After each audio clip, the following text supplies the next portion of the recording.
जणांनी यूट्यूबवरती एक विनंती केली की आयुष्य मोजावया बैसला मापारी या अभंगाचं नोटेशन द्या. माझ्याकडे काही ते नोटेशन नाही, मी कधी नोटेशन त्याचं घेतलं नाही. जे काय ऐकलं त्यानुसार अंदाजे बोटं मारतो. इथे मी काळी एक हा स्वर बेस म्हणून पकडला आहे आणि त्यामधून मी ते गाणं वाजवून अपलोड केलं होतं.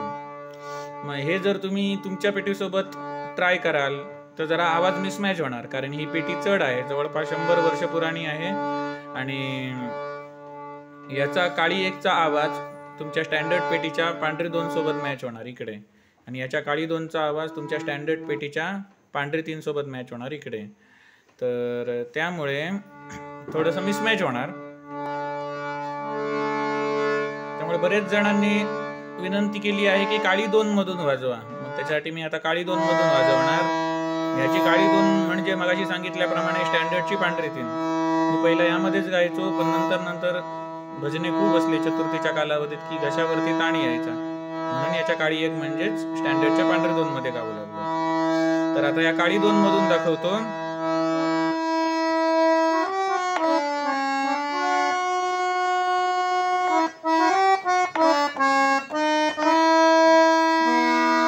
आयुष्य मोजावया बैसला मापारी. स्वर कसे? सागरे निधनी रे. इथे ग कोमल आहे आणि नि कोमल आहे. सागरे निधनी रे. हे कसं घेतलं? सागरे ग सारे निसा, सागरे ग सारे निसा, सागरे निधनी रे, सागरे ग सारे निसा बैसला मापारी. इथे नि कोमल आलाय. बैसला सागरे निधनी सा. इथे नि कोमल आहे, इथे नि शुद्ध आहे. निधनी सा सा. आयुष्य मोजावया. इथे जरा व्हरायटी आहे. सागरे निधनी मग बैसला मापारी. खाली उतरलो. हे कसं? मापारी एवढं दाखवलंय. मापारी नि सा सा नि धप मग, नि सा सा नि धप मग. नि कोमल आहे आणि ग शुद्ध आहे. तू का रे गम प सा नि रे सा. आता इथे रेला टच करून सावर आलो. तू का गम प सा नि रे, गम प सा नि रे सा रे सा रे सा असं येणार ते. पण आता रे इथे फक्त थोडासा टच करून आपण येतो, त्यामुळे मी इथे रेचा उच्चार करत नाही, डायरेक्ट साचा करतो. तू का रे गम प सा नि सा रे सा असं होतं ते. गम प सा नि सा नि धप मग. तू का रे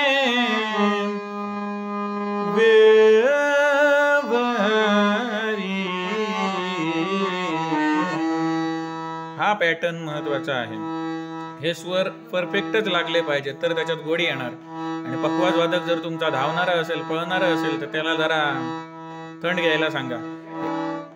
उगाच घाय मारतात बरेच पकवाज वादक आणि त्याच्यामुळे इथला हा गोडवा जाणवत नाही. हे जे स्वर आहे, हा जो पॅटर्न आहे तो व्यवस्थित ऐकू आला पाहिजे. त्याचा प्रत्येक स्वर हा शब्द व्यवस्थित ऐकू आला पाहिजे, क्लिअर ऐकू आला पाहिजे. पेटीतून सुद्धा क्लिअर आला पाहिजे आणि गळ्यातून सुद्धा क्लिअर आला पाहिजे. पकवाज वादकाने तिथे जर घाई मारली तर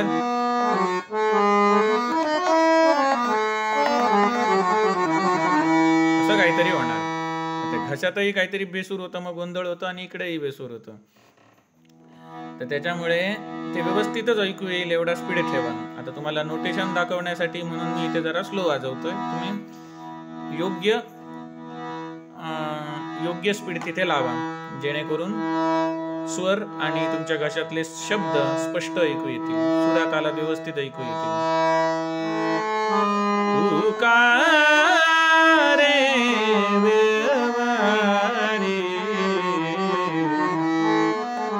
गम पसनी सा नि ध प म ग मनी प व्यव. आता हारी शब्द आहे तो उतरायचा. हारी,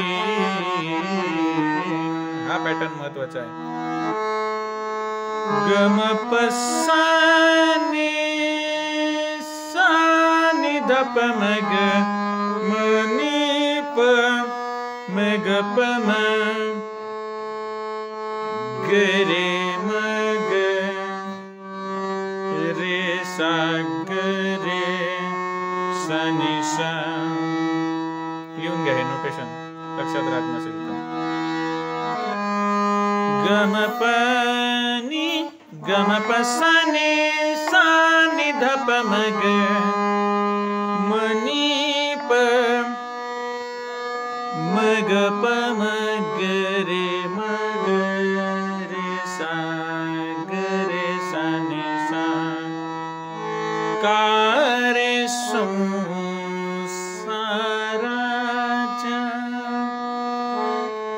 मनी प म ग रे म प प. आता हे तुम्हाला बेसिक स्वर दाखवले. मग शब्द जसे तुम्ही टाकताय, जशी गळ्यामध्ये हरकत घेताय, तसं याच्यामध्ये खेळायचं आहे. का रे संसाराच्या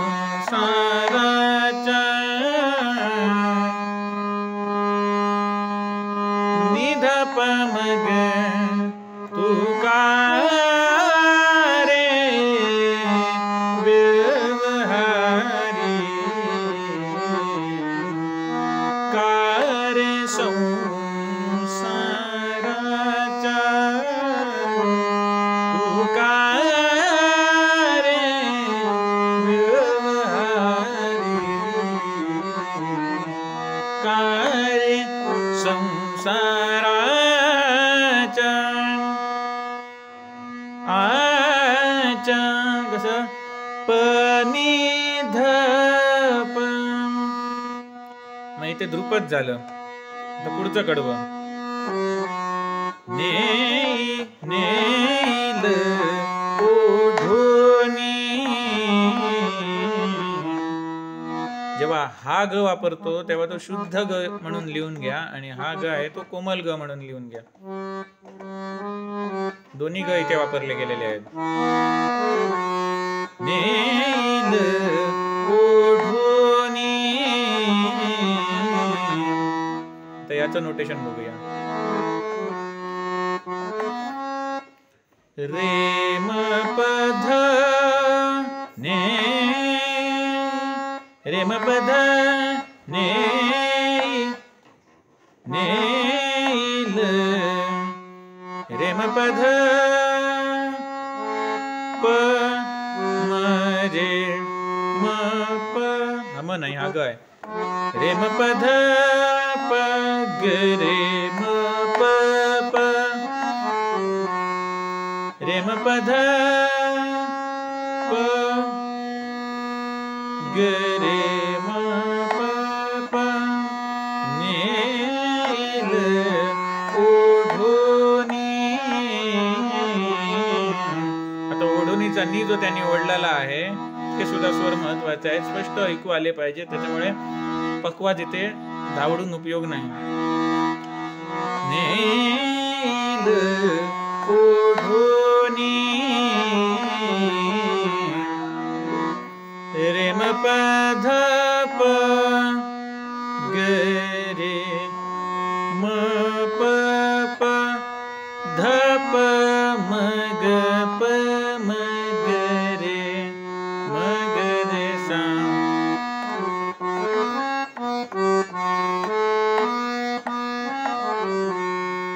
नील ओढोनी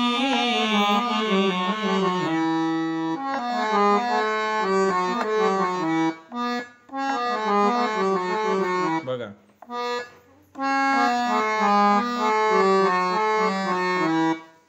ध प म ग प म ग रे म ग रे सा ध प म ग प म ग रे म ग रे सा नील ओढोनी नील ओढोनी. आता इथे व्हरायटी घेतली आहे चिंतामणी पांचाळ बुवांनी. नील ओढोनी असं घेतलंय.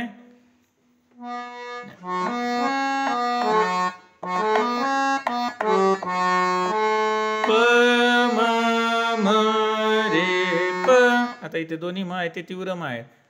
प तीव्र म शुद्ध म रे प.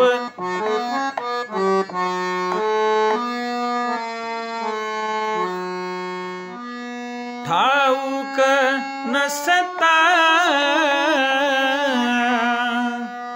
ध ध ध नी रे सा. आता इथून व्हरायटी घ्यायची आहे. ठाऊक नसता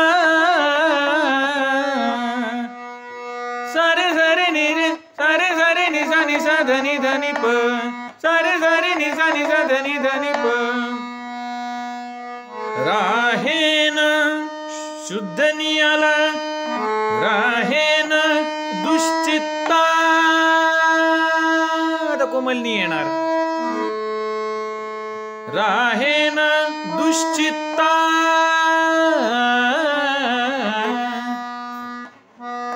म प नी नी म प शुद्ध नी नी सा नि सा प कोमलनी. आता म प नी नी नी म प नी नी सा नि सा प नी प सा नि ध प नी प सा नि ध प ध म प म प नी नी सा नि सा प सा नि ध प नी प सा नि ध प नी प सा नि ध प ध म प नी नी नी सा नि सा प सा नि ध प ध म प. राहेन दुश्चित्ता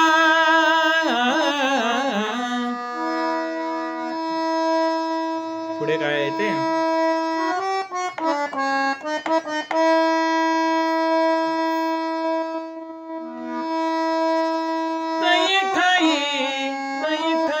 किंवा हरिवीण हरिवीण. तर हरिवीणा हे कसं येणार. रे ग रे निध हरिवीण रे ग रे निध हरिवीण.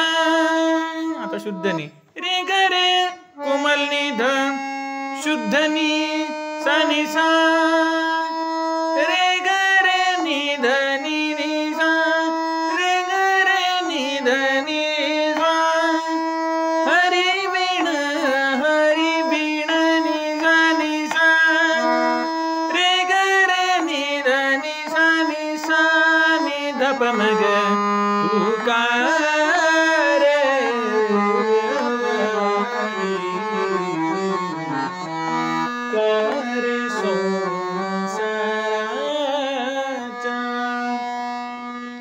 त्याच्या पुढचं कडवं आहे ते याच चालीत आहे, आणि त्याच्या पुढचं जे आहे कडवं पद आहे ते राहतील दुरी सज्जन सोयरी रे रे रे सा ग रे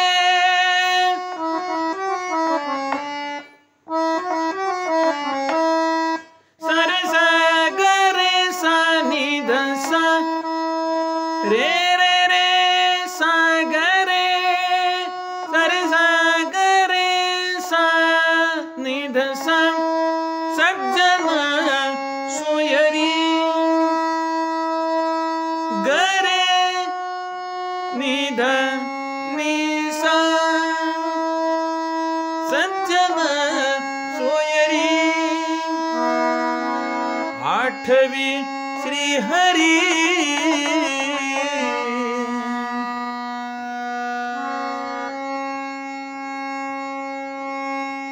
ध ध ध नी रे सारे सारे निसा निसा धनी धनी प आठवी श्री हरी श्री हरी लवलाई याचे स्वर मगाशी दाखवले. तू का रे कारे संसाराच्या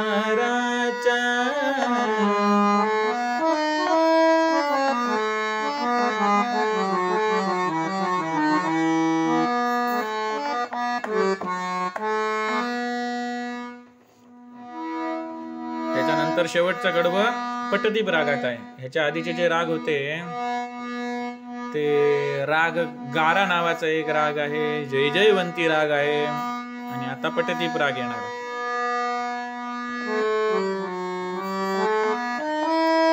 तुका म्हणे किती करीशी लंडाई, तुका म्हणे किती.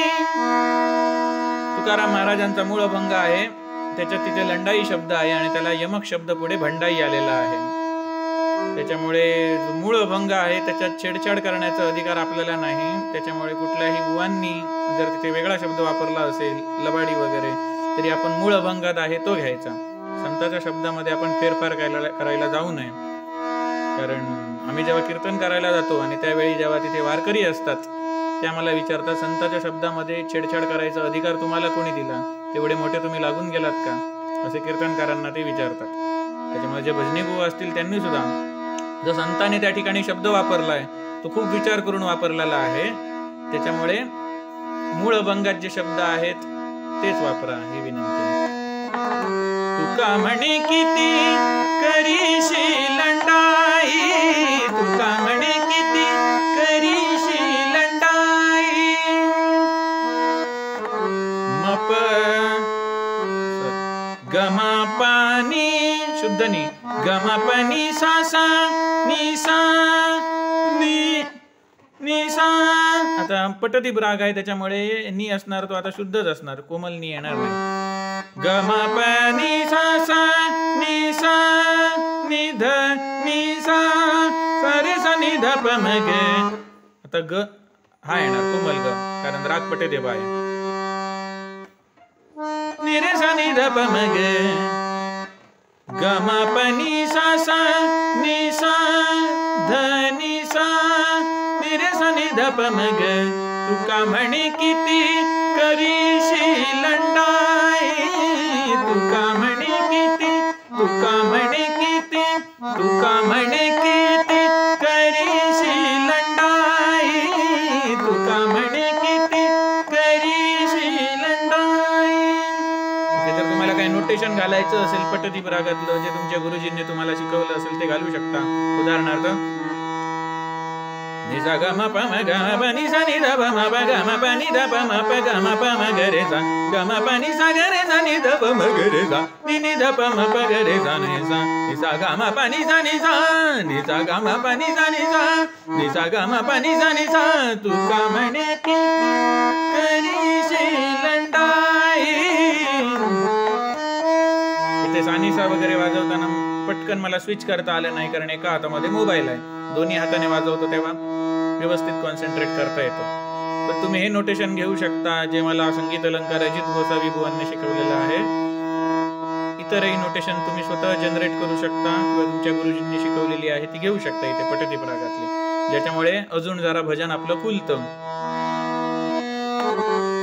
तुका म्हणे किती करीशी लंडाई, ह्याचे स्वर दाखवले. आता पुढे होईल भंडाई, पुढे थोर पुढे थोर, दोन्ही नी आलेले आहेत, कोमलनी आणि शुद्धनी. होईल सागग होईल भंडाई, सागग रे गरे सा, पुढे थोर सागरे निध निसा निसा.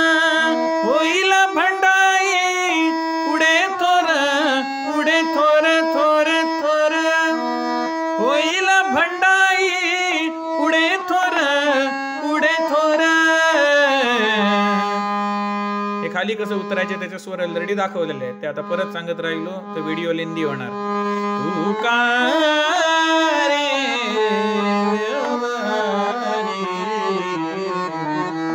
का रे संसाराच्या, तू का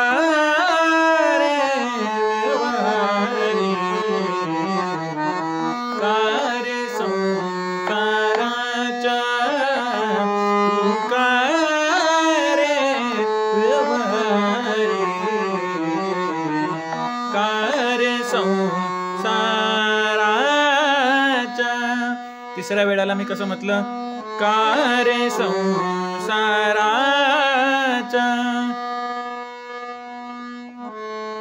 मनिधप.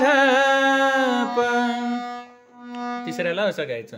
पहिल्या ह्याच्यात कसं गायचं, पहिल्या दोन वेळेला कार्य संसाराचा कार्य व्यवहारी, कार्य संसाराचा कार्य व्यवहारी, कार्य संसाराचा.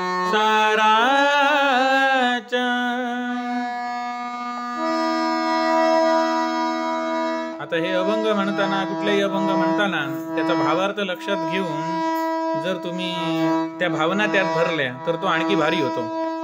उदाहरणार्थ ह्याच्यातलाच होता बघा पहिला कडवं,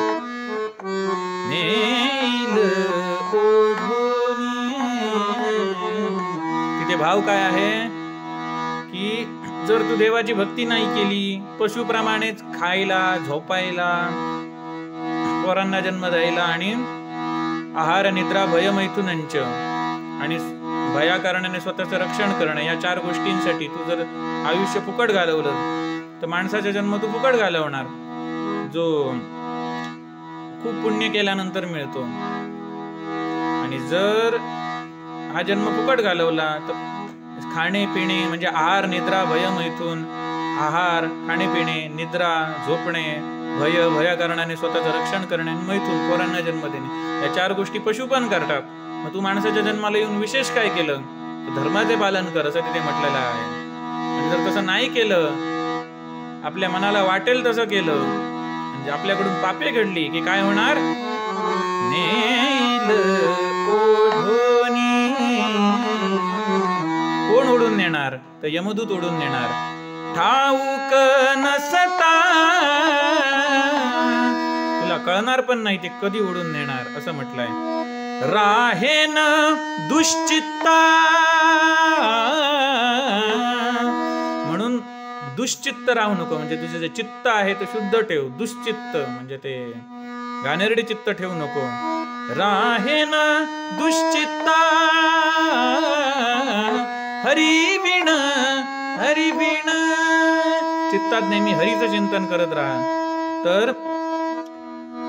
तर ते चित्त शुद्ध होणार. राहेन दुश्चित्ता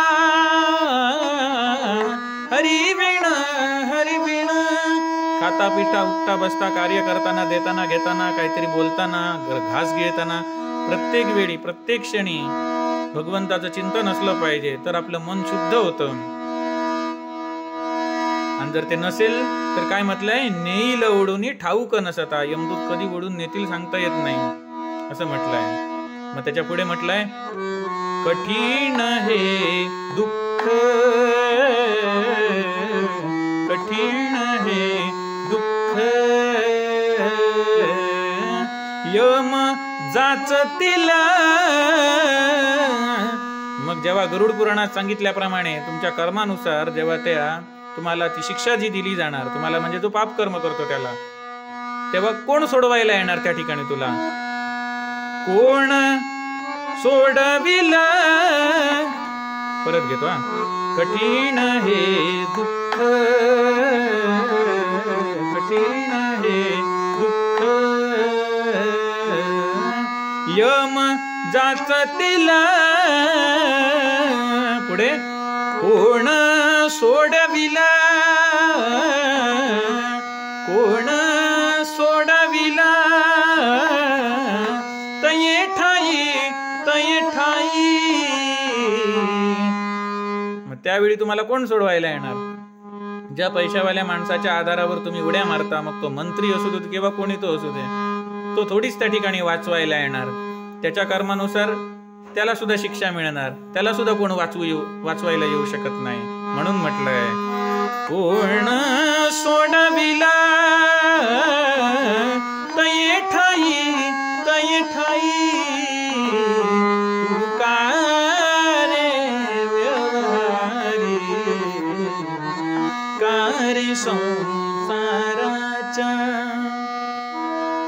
आणि जे मंत्री वगैरे जे कोण आहेत, ज्यांच्या जीवावर तुम्ही उड्या मारता, सध्या निर्भय आहात, त्यांच्याबद्दल म्हटलंय, राहतील दुरी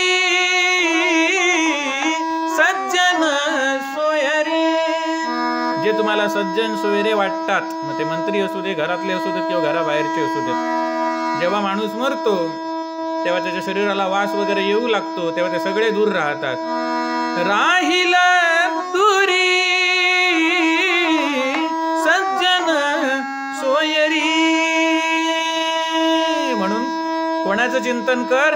आठवी श्रीहरी. त्या श्रीहरीचं चिंतन केलं तर मृत्यूच्या क्षणी जर श्रीहरी आठवला, उठता बसता कार्य करताना नेहमी हरीचं चिंतन केलं तर मृत्यूच्या वेळी सुद्धा हरी आठवतो. आणि भगवद्गीतेत म्हटलंय की मृत्यूच्या क्षणी जे जे चिंतन असतं त्यानुसार पुढची गती मिळते. मृत्यूच्या वेळी भरत राजाला हरणाचं चिंतन झालं तर त्याचा पुनर्जन्म हरिण म्हणून झाला. जर मृत्यूच्या वेळी हरीचं चिंतन झालं तर हरीची प्राप्ती होते. म्हणून आठवी श्रीहरी, श्रीहरी लवलाई.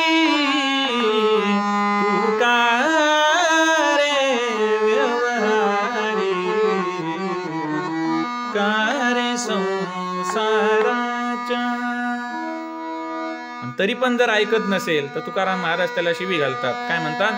तुका म्हणे किती करीशी लंडाई, तुका म्हणे किती करीशी लंडाई, होईल भंडाई पुढे थोर, पुढे थोर. जे काय आता करतोय वाईट कर्म, ते किती करून करून किती करशील, पुढे भंडाई होणार. आता जी काही लंडाई करतोस त्याची पुढे भंडाई होणार आहे, पुढे शिक्षा भोगणार आहे. होईल भंडाई पुढे थोर, पुढे थोर. म्हणून तुका रे व्यवहारी, का रे संसाराच्या. जरी इथल्या लोकांना फसवलं तरी विठ्ठल मोजे खरे माप. इथे जरी मोजमापामध्ये भेसळ केली, लोकांना फसवलं, लोकांना लुबाडलं, मग तो दुकानदार असू दे नाही तर किती तो मोठा मंत्री असू दे, आमदार खासदार असू दे, हे सगळं खरं मोजमाप विठ्ठल ठेवतो, विठ्ठल ठेवतो. म्हणून म्हटलेलं आहे, आयुष्य मोजावया बैसला मापारी. तो पारी बसलेला आहे, प्रत्येकाचं मोजमाप जाणतो तो. आयुष्य मोजावया बैसला मापारी, तू का रे व्यवहारी, का रे संसाराच्या, तू का रे व्यवहारी, का रे संसाराच्या, तू का रे व्यवहारी, का रे संसार, का रे संसार, का रे संसाराचा.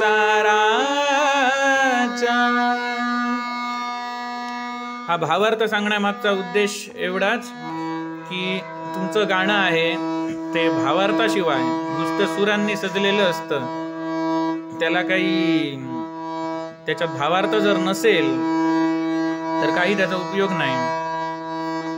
जर भावार्थ जाणून जर तुम्ही ते गाणं गायलं, तुमचे भाव त्याच्यात उतरले, जो संताचा भाव आहे तो भाव त्याच्यामध्ये उतरायचा प्रयत्न केला, तर खरोखरच त्या ठिकाणी तुमच्या भजनामध्ये पांडुरंग नाचतो याची अनुभूती येईल. नारद मुनींनी विचारलेलं, देवा तू वैकुंठास आहे, सर्व व्यापक आहे असं म्हणतं, पण प्रत्यक्ष अनुभूती तुझी कुठे येईल? तेव्हा भगवान नारायण म्हणजे श्रीकृष्ण म्हणजे श्रीहरी विठ्ठल म्हणाले होते की यत्र गायंती मम भक्त्या तत्र तिष्ठामि नारद. ते म्हणतात, नाहम वसामी वैकुंठे योगिनाम हृदये रवो, यत्र गायंती मम भक्ताः तत्र तिष्ठामि नारद. मी फक्त वैकुंठातच राहतो असं नाही, मी सर्व जीवांच्या हृदयात, योगींच्या हृदयात राहतो असंही नाही. मी वैकुंठातही आहे, योगींच्या हृदयातही आहे, पण माझी अनुभूती कुठे येते?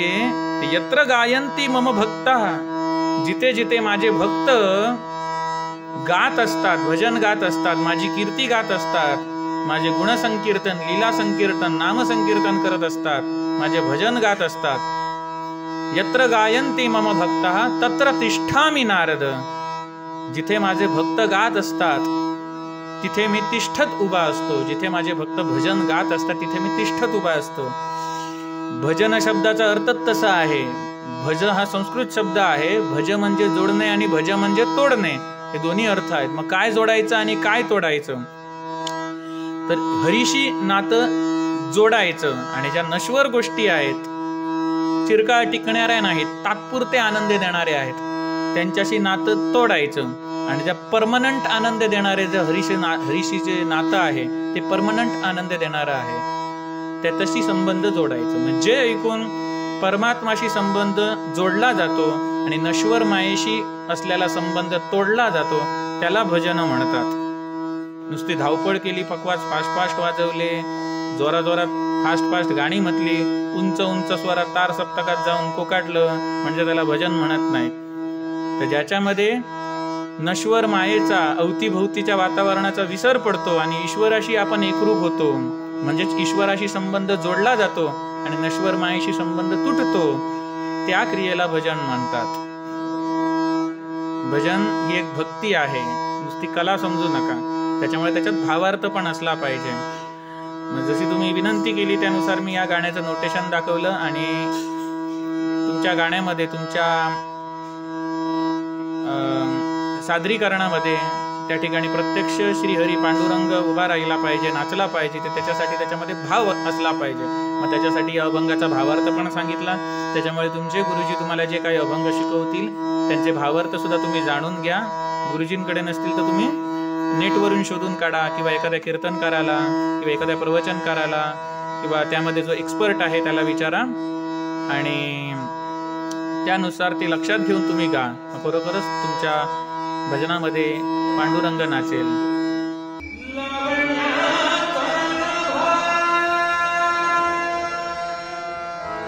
Bye.